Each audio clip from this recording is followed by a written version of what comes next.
வணக்கம். இன்றைய முக்கிய செய்திகள். இந்தியாவின் முன்னாள் பிரதமரும் காங்கிரஸ் மூத்த தலைவருமான மன்மோகன் சிங் திடீரென உடல்நலக் குறைவால் நேற்று இரவு உயிரிழந்தார். இந்நிலையில் முன்னாள் பிரதமர் மன்மோகன் சிங் மறைவை தொடர்ந்து தேசிய அளவில் 7 நாட்கள் துக்கம் அனுசரிக்கப்படும் என்று மத்திய அரசு அறிவித்த நிலையில் புதுச்சேரியிலும் 7 நாட்கள் துக்கம் அனுசரிக்கப்படுகின்றது. அதன்படி புதுச்சேரியில் உள்ள துணைநிலை ஆளுநர் மாளிகை, சட்டப்பேரவை தலைமை செயலகம் உள்ளிட்ட அரசு அலுவலகங்களில் தேசிய கொடி அரைக்கம்பத்தில் பறக்கவிடப்பட்டு அரசு நிகழ்ச்சிகள் அனைத்தும் ரத்து செய்யப்பட்டுள்ளது. முன்னாள் பாரத பிரதமர் டாக்டர் மன்மோகன் சிங் மறைவை ஒட்டி புதுச்சேரி கடற்கரை சாலையில் உள்ள நகராட்சி கூட்டரங்கில் புதுச்சேரி அரசு சார்பில் அலங்கரித்து வைக்கப்பட்டிருந்த மன்மோகன் சிங் திருவுருவப் படத்திற்கு சபாநாயகர் செல்வம், அமைச்சர் லட்சுமி நாராயணன், சட்டமன்ற உறுப்பினர் லட்சுமி காந்தன் உள்ளிட்டோர் மலரஞ்சலி செலுத்தினர். தொடர்ந்து சட்டமன்ற எதிர்க்கட்சித் தலைவர் சிவா தலைமையில் திமுக சட்டமன்ற உறுப்பினர் அனிபால் கென்னடி உள்ளிட்ட திமுகவினர் மலரஞ்சலி செலுத்தினார்கள். மன்மோகன் மறைவுக்கு புதுச்சேரி பாஜக தலைவர் இரங்கல். பாரதத்தின் முன்னாள் பிரதமர் டாக்டர் மன்மோகன் சிங் நேற்றிரவு உடல்நலக்குறைவால் காலமானார். அவர் சார்ந்த கட்சிக்கு மட்டுமின்றி தேசத்தை நேசிக்கும் பலருக்கும் அவரது இழப்பு ஈடு செய்ய முடியாத ஒன்று. ஒரு குழப்பமான பொருளாதார சூழலில் அவர் நாட்டின் நிதி அமைச்சராக இருந்து பொருளாதார பாதைகளில் இருந்து தடைகளை அகற்றி புதிய பாதையை அமைத்தவர். அவரது மறைவுக்கு பிரதமர் மோடி தலைமையிலான மத்திய அரசு 7 நாள் அரசு துக்கம் அனுசரிக்க முடிவு செய்துள்ளது. டாக்டர் மன்மோகன் சிங் ஆற்றிய சிறந்த பணிகளை நினைவுகூரும் வகையில் முழு அரசு மரியாதையுடன் அவரது உடலுக்கு இறுதி சடங்குகள் நடத்தவும் மத்திய அரசு முடிவு செய்துள்ளது. எளிமையான பின்புலத்திலிருந்து தேசத்தை வழிநடத்தும் பொறுப்பை பெற்ற டாக்டர் மன்மோகன் சிங் மறைவுக்கு என் தனிப்பட்ட முறையிலும் புதுச்சேரி பாரதிய ஜனதா சார்பிலும் இரங்கலை தெரிவித்துக் கொள்கின்றேன் என்றார் புதுச்சேரி மாநில பாரதிய ஜனதா தலைவர் செல்வகணபதி எம்பி. புதுச்சேரி அடுத்த மண்ணாடிப்பட்டு பேட்டு பகுதியில் உள்துறை அமைச்சர் நமச்சிவாயம் தொகுதி மக்களை நேரடியாக சந்தித்து குறைகளை கேட்டறிந்தார். அப்பொழுது அந்த பகுதி மக்களுக்கு தேவையான மளிகை உள்ளிட்ட பொருட்களை இலவசமாக வழங்கி மக்களிடம் குறைகளை கேட்டார். அங்கு திரண்ட அந்த பகுதி பெண்கள் மழையால் பாதிக்கப்பட்ட பொழுது தங்கள் பகுதியை ஏன் பார்க்க வரவில்லை என்று கேள்வி எழுப்பினார்கள். மேலும் இலவச அரிசி இல்லாமல் தொடர்ந்து கஷ்டப்படுவதாகவும் அரிசி எப்பொழுது வழங்கப்படும் என்றும் கேள்வி எழுப்பினர். இதை கேட்டுக்கொண்ட அமைச்சர் நமச்சிவாயம், இலவச அரிசி கொள்முதல் செய்வதற்கு டெண்டர் வைக்கப்பட்டுள்ளது, விரைவில் அரிசி வந்துவிடும், அதன் பிறகு தொடர்ந்து மாதந்தோறும் இலவச அரிசி வழங்கப்படும் என்றும் உறுதியளித்தார். இந்நிகழ்ச்சியில் பாஜக பிரமுகர்கள் வீரராகவன், தமிழ்மணி, கண்ணன், குணா மற்றும் ஊர் பொதுமக்கள் திரளாக கலந்து கொண்டார்கள். புதுச்சேரி மாநிலம் காரைக்கால் மாவட்டத்தில் சுனாமி நினைவு தினம் அனுசரிக்கப்பட்டது. இதனை முன்னிட்டு காரைக்கால் அடுத்த பட்டினச்சேரி மீனவ கிராமத்தில் சுனாமி நினைவுவேந்தல் நிகழ்ச்சி நடத்தப்பட்டது. இந்நிகழ்ச்சியில் கலந்து கொள்வதற்காக காரைக்கால் மாவட்ட ஆட்சியர் மணிகண்டன் தனது காரில் திருப்பட்டினம் நோக்கி சென்று கொண்டிருந்தார். அப்பொழுது காரைக்காலில் இருந்து நாகை செல்லும் சாலையில் MOH பேருந்து நிறுத்தம் அருகே மாவட்ட ஆட்சியர் மணிகண்டன் சென்றபொழுது கடும் வெயிலில் நிறைமாத கர்ப்பிணி ஒருவர் பேருந்துக்காக காத்திருப்பதை கண்டார். உடனடியாக தனது காரை நிறுத்திய மாவட்ட ஆட்சியர் மணிகண்டன் நிறைமாத கர்ப்பிணியிடம் எங்கு செல்ல வேண்டுமென விசாரித்தார். இதில் கர்ப்பிணி பெண் நிரவி அடுத்த நடுக்கலாம்பேட் பகுதியைச் சேர்ந்த நவோதா மேரி என்றும் காரைக்கால் அரசு மருத்துவமனையில் வழக்கம் போல் மருத்துவ பரிசோதனை செய்துவிட்டு பேருந்திற்காக காத்திருப்பதாகவும் மாவட்ட ஆட்சியரிடம் தெரிவித்தார். இதனையடுத்து தனது காரில் ஏறும்படியும் தானே வீட்டில் விட்டு விடுவதாகவும் கர்ப்பிணியிடம் மாவட்ட ஆட்சியர் மணிகண்டன் தெரிவித்தார். இதனையடுத்து கர்ப்பிணி பெண் நவோதா மேரி மற்றும் அவரது அத்தை டைசி மேரி இருவரும் மாவட்ட ஆட்சியர் காரில் ஏறி மாவட்ட ஆட்சியருடன் நடுக்கலாம்பேட் பகுதிக்கு சென்றனர். கர்ப்பிணி பெண் என்பதால் மிகவும் மெதுவாக காரை இயக்க சொன்ன மாவட்ட ஆட்சியர் மணிகண்டன் பத்திரமாக நவோதா மேரி வீட்டில் இறக்கிவிட்டார்.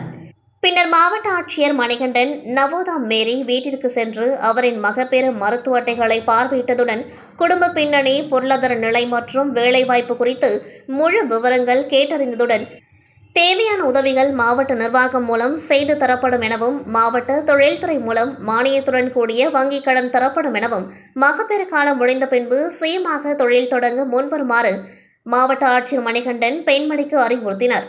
மேலும் மகப்பேறு காலங்களில் பாதுகாப்பாகவும் ஆரோக்கியமான உணவுப் பொருட்களை எடுத்துக் கொள்ளுமாறு, தொடர்ந்து மருத்துவ பரிசோதனைகளை செய்து ஆரோக்கியமான குழந்தையை பெற்றெடுக்குமாறு பெண்மணி நவோதா மேரிக்கு மாவட்ட ஆட்சியர் மணிகண்டன் அறிவுறுத்தினார். அப்பகுதி குழந்தைகளுக்கு பிஸ்கட்டுகளை வழங்கி நன்றாக படிக்க வேண்டும் என அறிவுரை வழங்கினர். இந்த நிலையில் காரைக்காலில் சாலையில் பேருந்திற்காக காத்திருந்த கர்ப்பிணி பெண்ணை தனது காரில் ஏற்றி வீட்டில் விட்டு இறக்கிவிட்டதுடன் பாதுகாப்பாக இருக்கும்படி அறிவுறுத்திய மாவட்ட ஆட்சியர் மணிகண்டனுக்கு பொதுமக்கள் மற்றும் சமூக ஆர்வலர்கள் பாராட்டு தெரிவித்து வருகின்றனர். கர்நாடக மாநிலம் பெங்களூருவை சேர்ந்தவர் ஸ்ரீனிவாஸ் மகன் சைதன்யா சாய்ராமு ஐடி நிறுவனத்தில் பணியாற்றுகின்றார். இந்த நிலையில் கடந்த 2 நாட்களுக்கு முன்பு அவரது மனைவி பிரீத்தி, மகன், மாமியார், மைத்துனர் உள்ளிட்டோர் 3 கார்களில் புதுச்சேரி சின்ன வீராம்பட்டினம் பகுதியில் உள்ள ஈடன் கடற்கரைக்கு சுற்றி பார்க்க வந்தனர். மாலை 6 மணிக்கு வந்த அவர்கள் அங்குள்ள தென்னந்தோப்பில் 3 கார்களையும் நிறுத்திவிட்டு கடற்கரையில் பொழுதை கழித்துள்ளனர். இதனால் அவர்கள் அணிந்திருந்த 3 தங்க செயின், ஒரு செட் தங்க கம்பல் மற்றும் 2 தங்க மோதிரம் உள்ளிட்ட 45 கிராம் தங்க நகைகள் மற்றும் ரூபாய் 6000 பணம் ஆகியவைகளை கழற்றி ஹேண்ட்பேக்கோடு காரிலேயே வைத்துவிட்டு கடற்கரைக்கு சென்றனர். அப்பொழுது திடீரென கார் அபாய சத்தம் கேட்டு அங்கு ஓடி வந்து பார்த்தபொழுது காரின் பின்புறம் உள்ள வலது கண்ணாடி உடைக்கப்பட்டு அதிலிருந்த 45 கிராம் தங்க நகை மற்றும் ரூபாய் 6000 பணம் திருடப்பட்டிருந்ததை கண்டு அதிர்ச்சி அடைந்தனர். இதுகுறித்து அரியங்குப்பம் காவல் நிலையத்தில் புகார் அளித்தார். புகாரின் பேரில் குற்றவாளியை தேடி வந்தனர். இந்த நிலையில் நகை மற்றும் பணத்தை திருடியது அரியங்குப்பம் அடுத்த ஓடைவெளி கணபதி நகரை சேர்ந்த ஜெயக்குமார் மகன் சுரேந்தர் என்பது தெரியவந்ததை அடுத்து மணவெளி பகுதியில் பதுங்கியிருந்த அவரை போலீசார் கைது செய்து விசாரணை மேற்கொண்டதில் 28 கிராம் கொண்ட 3 தங்க செயினை உருக்கிய நிலையில் ரூபாய் 6000 பணத்தை செலவு செய்துள்ளார். எனவே அவரிடமிருந்த மற்ற தங்க நகைகளான ஒரு ஜோடி கம்பல், 2 மோதிரம், ஒரு செல்போன், மோட்டார் பைக் மற்றும் உருக்கிய 3 தங்க செயினை போலீசார் பறிமுதல் செய்து குற்றவாளி சுரேந்தரை காலாப்பட்டு மத்திய சிறையில் அடைத்தனர். புதுச்சேரி தவளக்குப்பம் அருகே உள்ள ஆண்டியார்பாளையம் கிராமத்தில் சுமார் 100க்கும் மேற்பட்ட குடும்பங்கள் கடந்த 40 ஆண்டுகளுக்கு மேலாக வசித்து வருகின்றனர். இவர்களுக்கென சொந்தமான சுடுகாடு இல்லாததால் கடந்த 15 வருடங்களுக்கு முன்பு பல்வேறு போராட்டங்களை நடத்தியதன் மூலமாக அதே பகுதியில் 1.5 ஏக்கர் நிலம் அரசு ஒதுக்கீடு செய்தது. இந்த நிலையில் அங்கு சுற்றுச்சுவர் மற்றும் சுடுகாடு கொட்டகை அமைக்க கடந்த சில மாதங்களுக்கு முன்பு சபாநாயகர் செல்வம் பூமி பூஜை செய்து துவக்கி வைத்தார். இந்த நிலையில் இந்த சுடுகாட்டு நிலம் எங்களுக்கு சொந்தமானது என்று கூறி தனிநபர் ஒருவர் நிலத்தின் பழைய FMDயை மாற்றி புதுப்பித்து புதிய FMD மூலம் நிலம் ஆக்கிரமிப்பு செய்து அதற்கான பணியை துவங்கினார். இதுகுறித்து பலமுறை மனு அளித்தும் நடவடிக்கை எடுக்க வலியுறுத்தி 300க்கும் மேற்பட்டோர் புதுச்சேரி கடலூர் பிரதான சாலையான தவளக்குப்பம் 4 முனை சந்திப்பில் அமர்ந்து அரசுக்கு எதிரான கோஷங்களை எழுப்பினர். தகவல் அறிந்து வந்த வட்டாட்சியர் பிரதீப், கொமேன் பஞ்சாயத்து ஆணையர் ரமேஷ், தெற்கு பகுதி காவல்துறை SP பக்தவச்சலம் ஆகியோர் பேச்சுவார்த்தை நடத்தினர். அப்பொழுது சாலை மறியலில் ஈடுபட்டவர்களை காவல்துறையினர் சாலையில் இருந்து அப்புறப்படுத்த முயன்றதால் தள்ளுமுள்ளு ஏற்பட்டது. மேலும் 1 மணி நேரம் போக்குவரத்து பாதிக்கப்பட்டது. மேலும் தொடர்ந்து பேச்சுவார்த்தை நடத்தியதன் மூலம் அதிகாரிகள் அனைவரும் சம்பந்தப்பட்ட சுடுகாட்டிற்கு சென்று ஆய்வு செய்தனர். தற்பொழுது இந்த இடம் அரசுக்கு சொந்தமானது. மீறி ஆக்கிரமிப்பு செய்வோர் மீது தகுந்த நடவடிக்கை எடுக்கப்படும் என கொமேன் பஞ்சாயத்து மூலமாக போர்டு வைக்கின்றோம். 2 தினங்களில் இதற்கான முழு அளவீடு செய்யப்பட்டு சுற்று மதில் அமைத்து தருவதாக வட்டாட்சியர் பிரதீப் மற்றும் ஆணையர் ரமேஷ் கூறியதன் பேரில் அனைவரும் கலைந்து சென்றனர். புதுச்சேரி ஊசுடு தொகுதிக்குட்பட்ட குருமாம்பேட் பகுதியில் கடந்த 20 ஆண்டுகளுக்கு மேலாக குப்பை கிடங்கு செயல்பட்டு வருகின்றது. புதுச்சேரி நகர பகுதிகளில் உள்ள குப்பைகளை லாரிகள் மூலம் அப்புறப்படுத்தி பின்னர் குருமாம்பேட் பகுதியில் உள்ள குப்பை கிடங்கில் கொட்டப்பட்டு வருவது வழக்கம். இதனிடையே குப்பை கிடங்கால் அருகாமையில் வசிக்கும் குடியிருப்பு வாசிகளுக்கு தொற்று ஏற்படுவதாகவும் மேலும் குடிநீர் மாசுபடுவதால் குப்பை கிடங்கை வேறு இடத்திற்கு மாற்றம் செய்யக்கோரி அப்பகுதி மக்கள் தொடர்ந்து அரசுக்கு கோரிக்கை விடுத்துள்ள நிலையில் இன்று 50க்கும் மேற்பட்ட பகுதி பொதுமக்கள் குப்பை கிடங்கின் நுழைவாயில் முன்பு சாலையில் அமர்ந்து சுமார் 1 மணி நேரத்திற்கு மேலாக மறியலில் ஈடுபட்டதன் காரணமாக அப்பகுதியில் போக்குவரத்து பாதிக்கப்பட்டது. தகவல் அறிந்து சம்பவ இடத்திற்கு வந்த தொகுதியின் சட்டமன்ற உறுப்பினரும் ஆதி திராவிடர் நலத்துறை அமைச்சருமான சாய் சரவணன், மாவட்ட ஆட்சியர் குலோத்தங்கன் அவர்களுடன் வந்து மறியலில் ஈடுபட்ட பொதுமக்களிடம் பேச்சுவார்த்தை நடத்தினர். மேலும் குப்பை கிடங்கால் பல்வேறு பிரச்சினைகளை சந்தித்து வருவதாக பொதுமக்கள் குற்றம் சாட்டிய நிலையில் தக்க நடவடிக்கை எடுப்பதாக மாவட்ட ஆட்சியர் உறுதி அளித்ததைத் தொடர்ந்து மறியலில் இருந்து கலைந்து சென்றனர். புதுச்சேரி உருளையன்பேட்டையை சேர்ந்தவர் ஜனார்த்தனன். இவர் கரையாம்புத்தூர், ஆராய்ச்சிக்குப்பம், கல் மண்டபம் மற்றும் வீராம்பட்டினம் ஆகிய பகுதிகளில் சாராய கடை நடத்தி வருகின்றார். சாராய கடை நடத்துவதற்காக இவர் 1,75,00,000 வைப்பு தொகையும் 2 கோடி ரூபாய்க்கு சொத்து பத்திரங்கள் கொடுத்தும் கடை நடத்தி வருகின்றார். மேலும் 1,25,00,000 ரூபாய் கலால் துறைக்கு ஜனார்த்தனன் செலுத்த வேண்டிய நிலுவைத் தொகை பாக்கியுள்ளது. இதனை செலுத்துவதற்கு 6 மாத காலம் அவகாசம் உள்ள நிலையில் கலால் துறை துணை ஆணையர் பிரான்சிஸ் மேத்யூஸ் 20% குறைத்து சாராய கடைகளை ஏலம் விட்டுள்ளார். இதனை கண்டித்து இன்று கையில் விஷ பாட்டிலுடன் கலால் துறை அலுவலகத்தை முற்றுகையிட்ட சாராய கடை உரிமையாளர் துணை ஆணையரை கண்டித்து கோஷங்களை எழுப்பி தர்ணாவில் ஈடுபட்டனர். சம்பவ இடத்திற்கு வந்த போலீசார் சாராய கடை உரிமையாளர்கள் கையில் இருந்த விஷ பாட்டிலை பிடுங்கும் பொழுது இரு தரப்புக்கும் வாக்குவாதம் ஏற்பட்டது.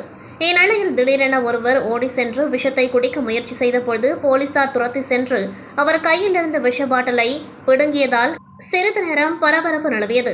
இதுகுறித்து சாராய கடை உரிமையாளர் ஜனார்த்தனன் கூறும்பொழுது, கலால் துறைக்கு செலுத்த வேண்டிய 1,25,00,000 ரூபாய் நிலுவைத் தொகை பாக்கியுள்ளது.